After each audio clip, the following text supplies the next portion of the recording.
Difficult for most people to hear today because it's a deeply spiritual topic. You know, how we are being controlled through our sexuality, through how we behave sexually, and how this is affecting the way that we have children and the consciousness of our children, and therefore the consciousness of our future, the future of our planet. So for those who might be like me, who may have been conceived haphazardly, I was conceived by two teenagers in the back seat of a car at a drive-in movie theater. And I would venture to say that at least 80 to 90% of the children on our planet are being conceived haphazardly. In other words, they're being conceived as a side effect of fleshy indulgence. So we'll be having sex because we enjoy the physical pleasure, but we don't really want to have children. That's not the purpose that most people are bringing their bodies together. Okay? And so the children are often being gestated in wombs where they are not wanted, as I was. Okay, and perhaps where their parents don't even love each other, like mine did not. And perhaps the parents are fighting all the time. So what happens to the children is that they are being imprinted with information about how to have dysfunctional relationships, but there's no information about how to have love, about what love is, really, because the imprinting is for carnality. And right now it's escalating. The push for our children in the school systems, okay, to have them be learning at 5 years old about orgasms, about masturbation, about homosexuality. This is a corruption in the matrix that is coming straight from the Jews. All right, I'm going to call them Luciferian Jews. So what am I talking about when I say the word Luciferian? I'm talking about a group of people that is part of a rebellion against God, a rebellion against the real Creator. For those who don't know the story of Lucifer, and I'm sure most of you do, Lucifer was basically an angel. Yes, he was a brilliant, beautiful angel that God loved. And he turned against God, and he said, "You're not better than me. I'm equal to you. You're not God. I'm God." And frankly, a bunch of other angels agreed with Lucifer, and they created a rebellion to prove that God is not God, that the Creator is not the Creator, that they are equal to the Creator. But the thing about the Luciferians is they are not equal to the Creator. There is no equal to the Creator. And what they do is they turn everything on its head. They will take the Creator's beautiful, love-filled design, okay, a design that says human love is the essence of what life is about. The fulfillment of human love is what all of us are striving for. It's what all of us want to experience. It's what all of us would like to see for our children, a life filled with love, filled with goodness, filled with kindness. But when we're living in a Luciferian-infested society, we are being told it's not about creating life. It's about getting off. It's about having sex, and it's about having sex with as many people as you possibly can, because that is where you're going to find happiness. Now, when I was in high school, right, the boys especially were being conditioned by other boys and through the media to believe that the more sex they had with the more different girls, the more of a man they became. Okay? And there was competitions always going on between the boys. of how many different people they had sex with. Now the challenge is for the boys, they're being conditioned to separate themselves from their hearts and from their own emotions, right? They were taught to put a bag over her head if she's ugly. It doesn't matter, just get your penis in that vagina. That's what matters. And I'm here to say to you, these are lessons from the Luciferian forces. These are lessons being taught, especially to the boys, but now also very much to the girls, to keep them separated from love, to prevent them from ever experiencing love. And those of you who were here 2 years ago when I talked, and I talk about this often, especially for American boys, okay, there's another enormous corruption called circumcision, all right, where the Jews took over the medical system, they took over the medical journals, and then they convinced everybody through their lies and their deceit how beneficial it is to remove the most sensitive part of an infant boy's penis without anesthesia. And they do this without anesthetic, and the doctors, being liars themselves or completely under mind control, will tell you that babies don't feel pain. So when the babies are strapped to their torture boards and choking and screaming, sometimes having heart attacks, and I get very shaky when I talk about this topic, because it is incredible torture, it is incredible abuse, it is incredibly evil, and it is incredibly Jewish. It is incredibly satanic to take an organ that is a key piece to this child experiencing love, the way the Creator designed him to experience love. And these rabbis actually suck the blood of freshly circumcised penis and ingest it. Let me get to that, because of course the blood sucking and the cannibalism with Jewish people, Jewish women eating the foreskins, not all Jewish women, of course, this is not like an across-the-board thing, but they believe if they eat the foreskin, they will become fertile and have a baby boy. So we've got blood-sucking rabbis giving herpes to infants because the rabbis themselves have herpes. They know they have herpes, and they still put their mouth on a penis that they just mutilated, a bloody baby penis. All right, they're bloody fucking pedophiles, excuse my mouth. They are disgusting beings. Anybody that would do such a thing really, really needs to be locked up. And that includes the doctors, okay? The doctors that are strapping these infants to boards. Literally, these babies are strapped, okay? Their arms are strapped. Their legs are strapped. They cannot move anything but their heads back and forth as they're being sexually tortured. And that foreskin is designed so that when it meets with the vaginal wall, it will trigger the male brain to produce chemicals of love and bonding. Okay, so without the foreskin, there's a major corruption that's happened. Okay, and the betrayal that's in the psyche of those baby boys that are destined to become men. The betrayal of the parents, and especially the mother. The mother is going to be the target for not protecting her baby. Okay, this creates a cycle of male rage against women that most men are unconscious of. They don't know where it originates. Okay, and it originates with the original betrayal.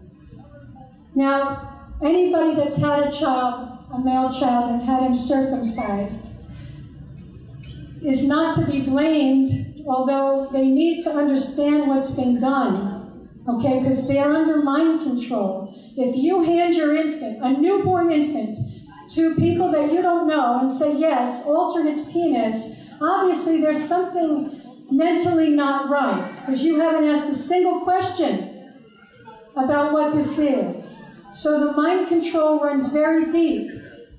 And then it hurts when somebody like me comes along and is attempting to break that mind control in an effort to protect the future children.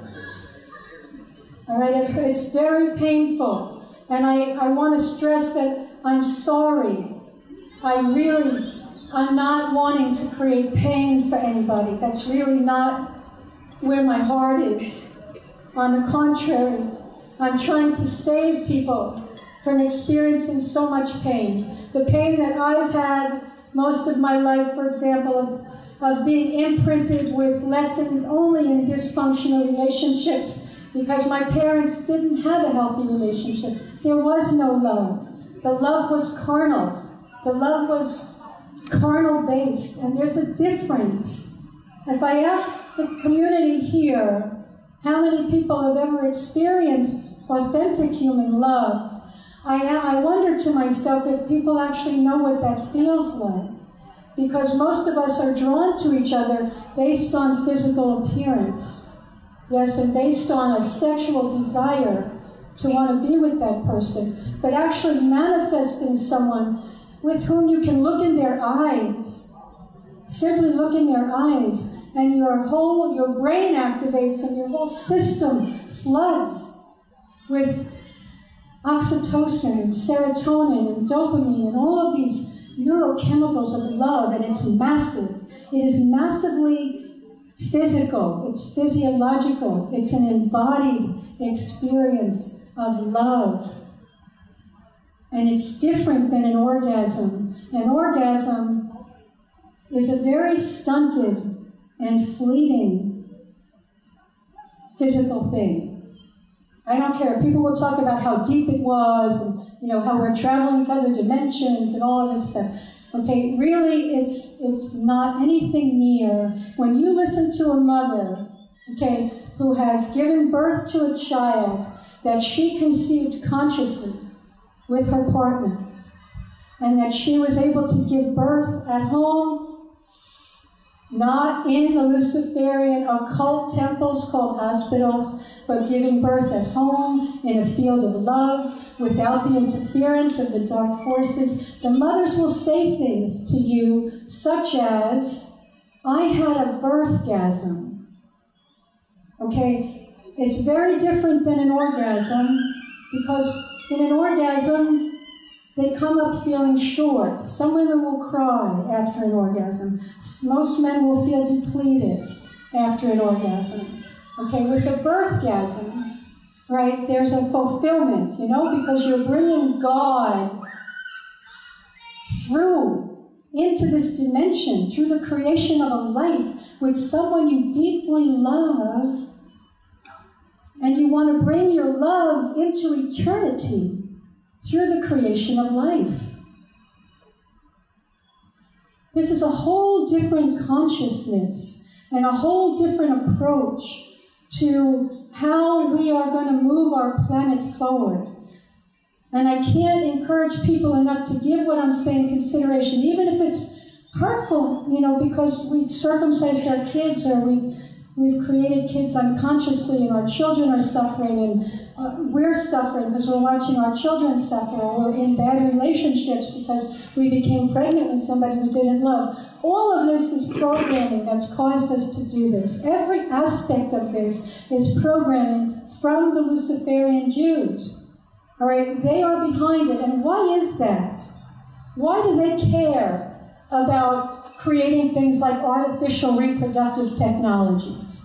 Why do they care about creating babies in artificial wombs? This is what they're doing right now, okay? Why do they care about creating babies in a Petri dish? Why do they teach men, come to us if you want to get pregnant. Go into the masturbatorium with our pornography, jack off, we'll collect your sperm, okay, and then we'll take your sperm, put it through a centrifuge, put it in a Petri dish, force it into an egg. It's raping of the egg, too, that we surgically removed from a woman. Okay, this is intense shit, folks. This is totally satanic stuff. And the reason that they're doing this is because they have an agenda to attack the Creator and the Creator's love-filled design. And the strongest point of entry, when you want to go for the jugular of attacking the Creator and attacking love, you're going to go for the way that people are creating babies. And you're going to destroy the babies. You're going to do everything you can to prevent the babies from entering this dimension in a field of love. From start to finish. Now, conscious parents, children can be created before you even bring your bodies together. And this is how it should be done. All right, we should be deciding ahead of time what kind of being are we willing to bring through us? Based on our loving union, what kind of being are we wanting to bring here? And before we bring our bodies together, we create a space of love, right? Where we're going to conceive that baby, and we're going to gestate that baby in that space, and we're going to birth that baby in that space. And we're going to have a space on this earth where our babies can be protected from this evil. And not only that, but before we bring our bodies together, we're going to call God into our union. And we're going to say to God, I want to help fulfill the divine dream. I want to help fulfill your dream, Creator. I want to bring a child here who will contribute to the fulfillment of human love on our planet. So when we bring our bodies together, Creator, please be here with us.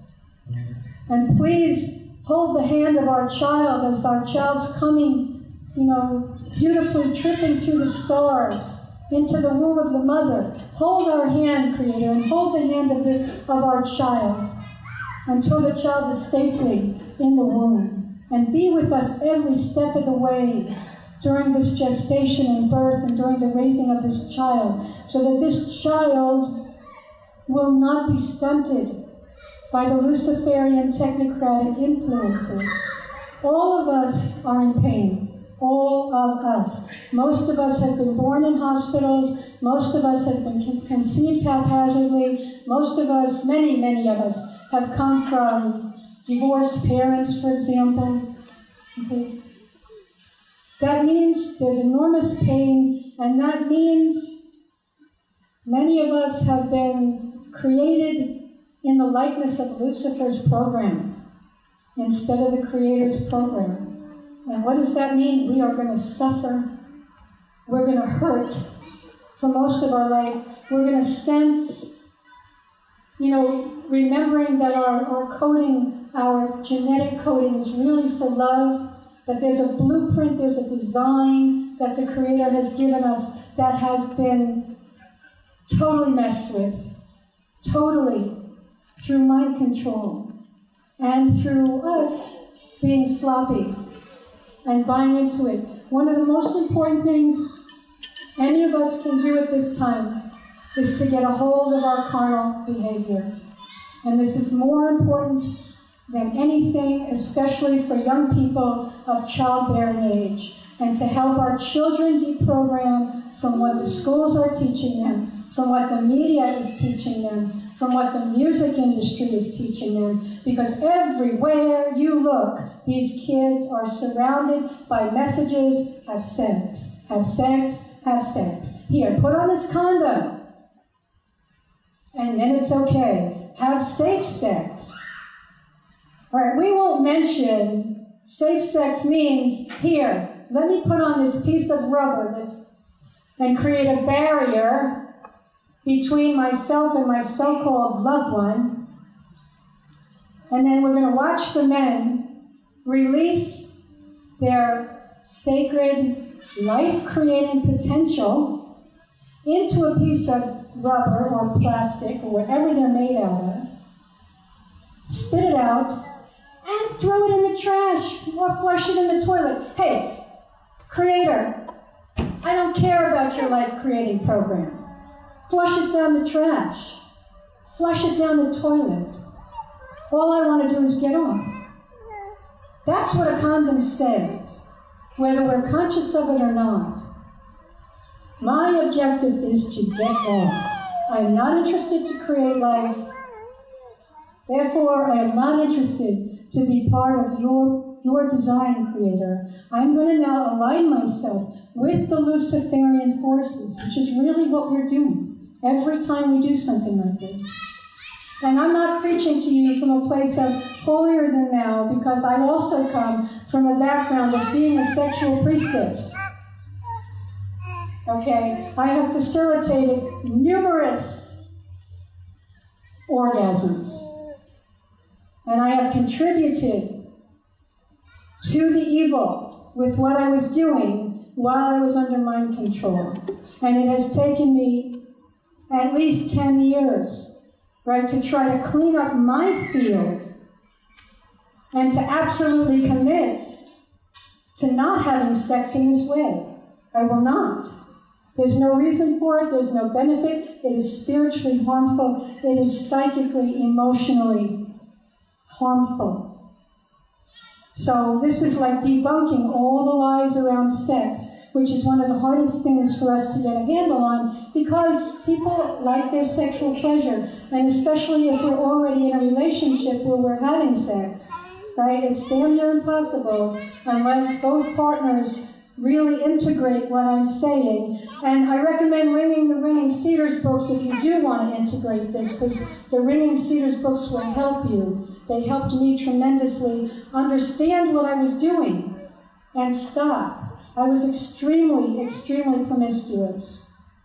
Okay? And I've had to work to try to bring myself into alignment with the Creator's program. So I'm speaking to you from a place of having gone through the tunnel of evil, literally, walked the path of the dark side, and made my way out the other side so that I can actually return to the Creator and hopefully, at some point experience the fulfillment of human love. Because while you're having all that sex, it's really not likely.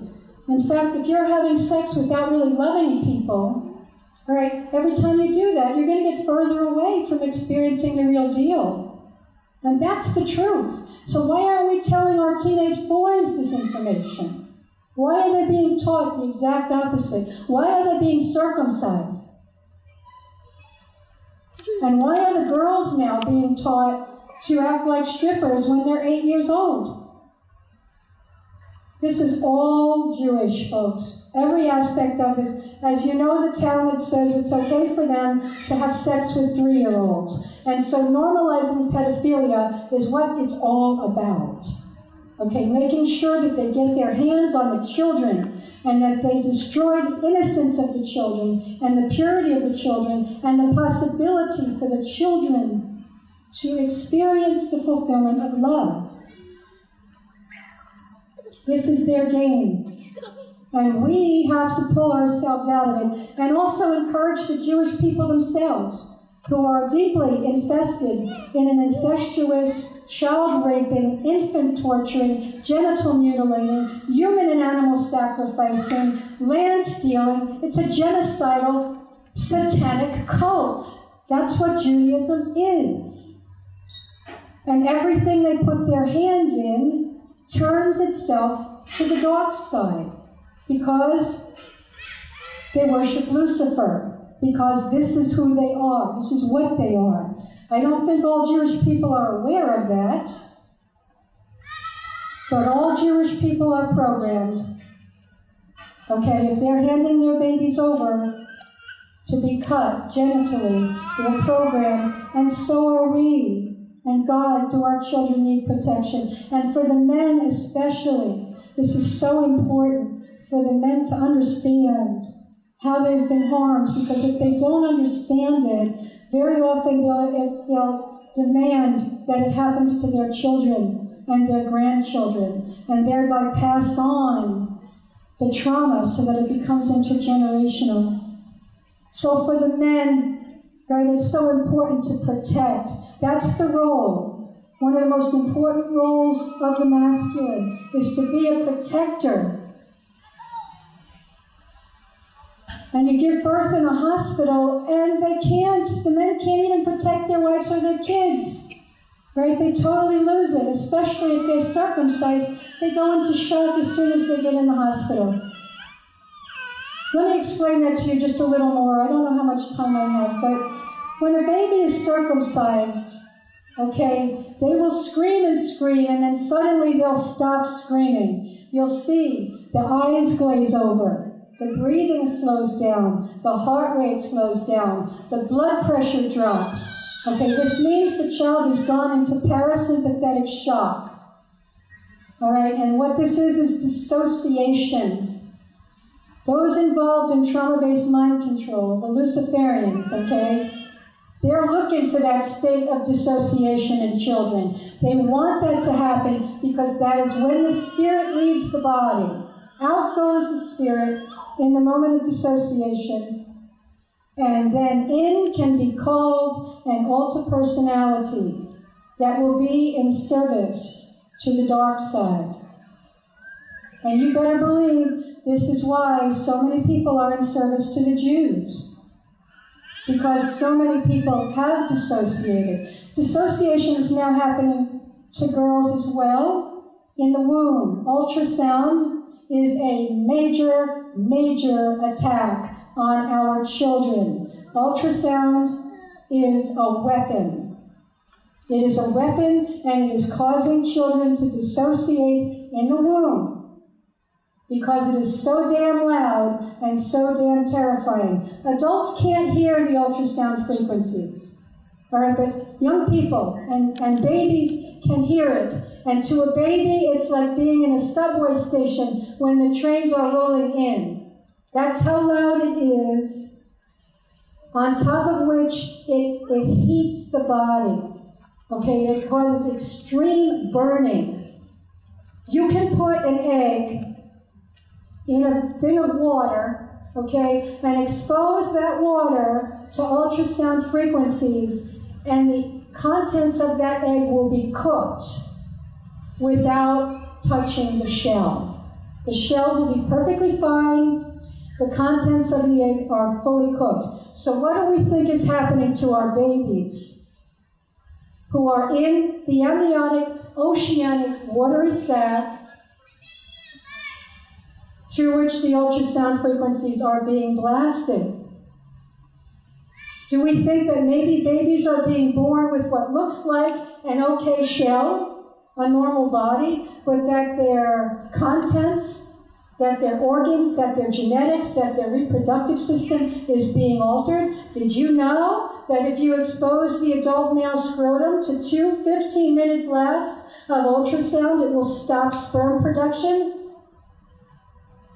Okay, they're using it to create infertility, or as a form of contraception for men. What do we think is happening to the baby boys as their genitals are developing and the doctors are there with their ultrasound transducer blasting it at the genitals to see if it's a boy or a girl? What's happening?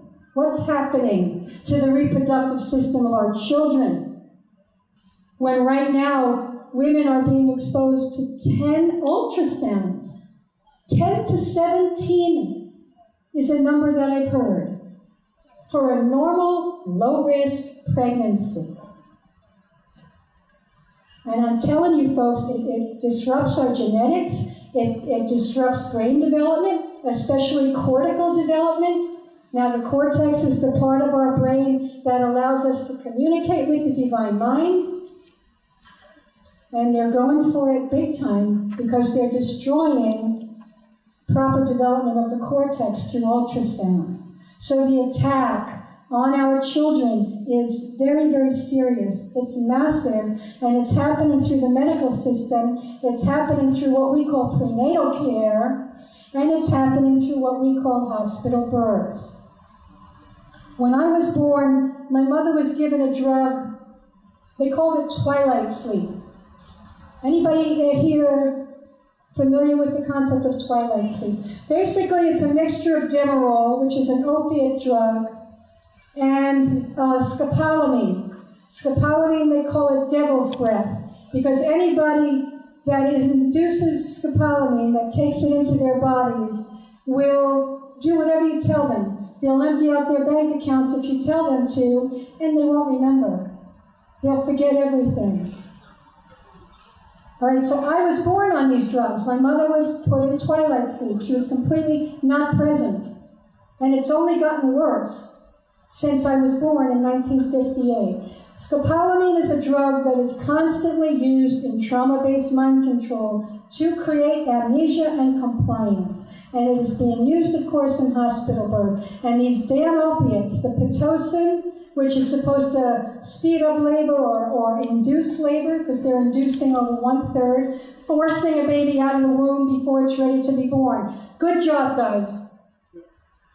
Right? Forcing a premature birth through induction. Pitocin, Demerol, morphine, fentanyl, which is in the epidurals. These are all opiates. These are all oxytocin mimickers. All right? Oxytocin is the hormone of love and bonding.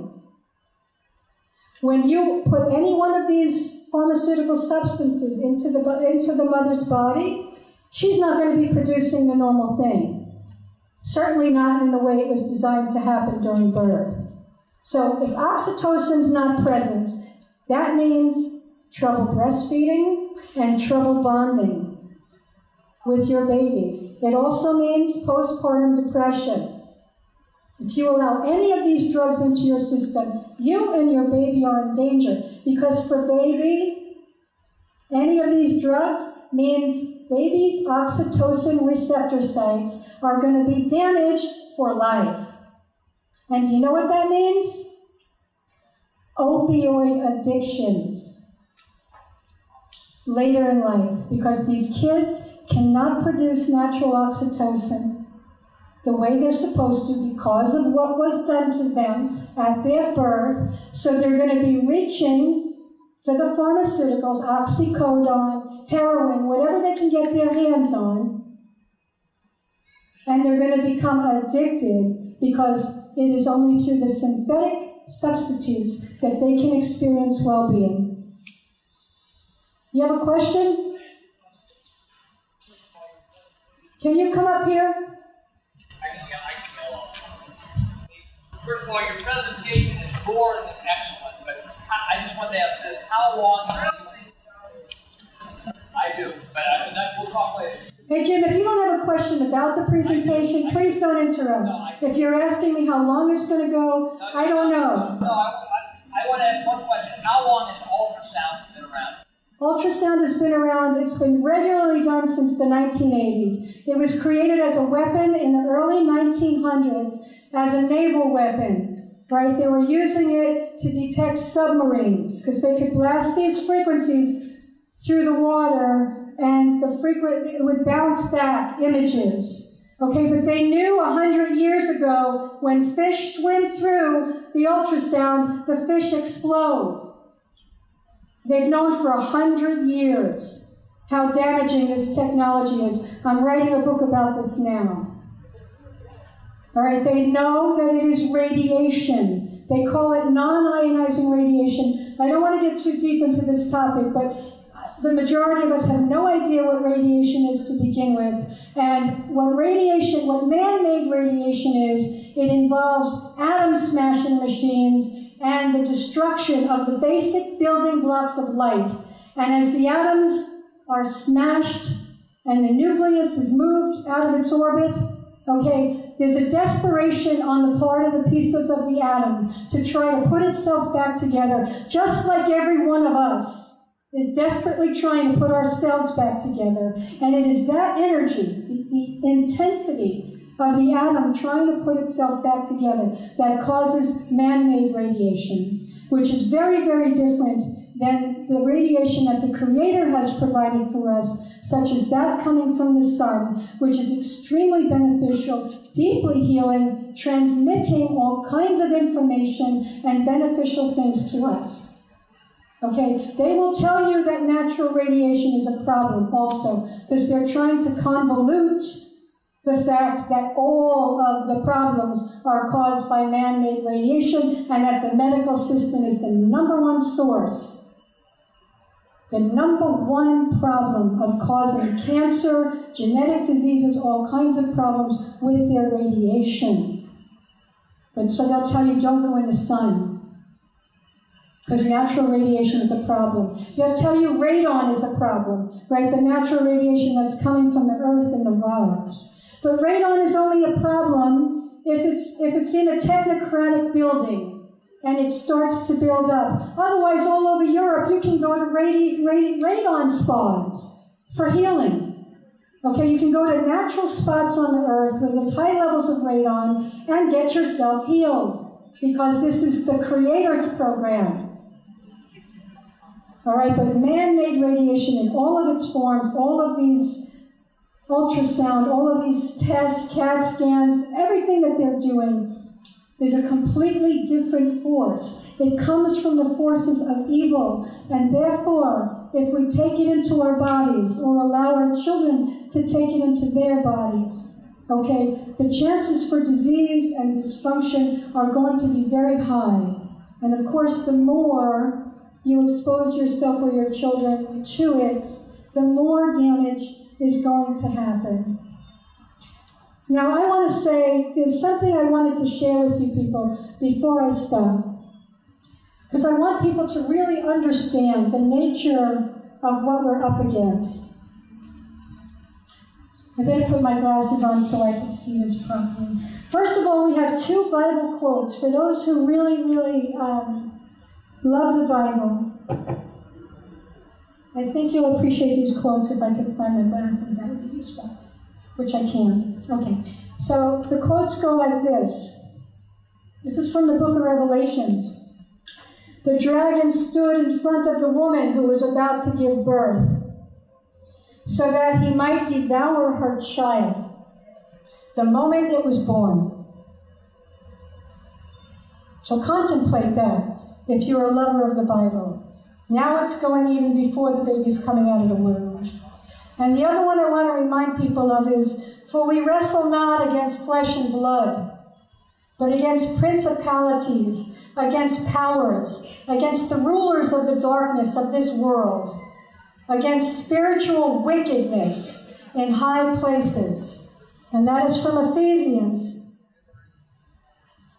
Now, there's other things I want to share about who these people are. For those of you, how many people know who Tex Mars is? Okay. Anybody read his book, The Holy Serpent of the Jews? I have copies of Tex's book. For people that are interested, please come see me. I have a few copies of Tex's book, The Holy Serpent of the Jews, in which he absolutely, totally confirms that we are dealing with a serpent-worshipping sex cult. That's what Judaism is. It is a serpent-worshipping sex cult. And he tells a little story. He says, a few years ago, I was privileged to speak at a conspiracy conference in San Jose, California. My topic, President Obama and the Jewish Conspiracy, was well received by the audience, except for one rare conference attendee, who of course was a Jew. This well-dressed gentleman came up to me after I had spoken, and was he ever angry? Pointing his finger in my face, he screamed, "How dare you say such ridiculous things about God's chosen people?" Scrunching his face, he went on to tell me I would be punished and that I would roast in hell for my evil words about the Jews. Wait, it gets better. Just a few short paragraphs more from Tex. Taking advantage of a brief interlude to his continuing barrage of outrage, I interjected, "Sir, you say that the Jews are a superior race to others? May I ask, why do you say that? Who made them superior? Didn't the Jews, like the Gentiles, originate in the Garden of Eden? Are the Jews then not of normal human DNA?" Not batting an eye, the man answered. And frankly, his answer set me aback for a moment. He said, "We are not the same. Jews are a separate species. We were put on this planet by super intelligent reptilians from another dimension. Listen to this. Our rabbis say that we Jews are the people of the serpent. And inside Judaism's vaunted tree of life, there resides a great and sacred serpent, whose masculine name is Leviathan, and whose feminine name is Malkut. It is the sacred serpent, the Kabbalah teaches, that in the coming Messianic age shall rise from the abyss to conquer the Gentiles and exalt God's chosen, the Jews. This Messiah serpent will supernaturally possess the bodies of the world's Jews and lead them to global domination and glory.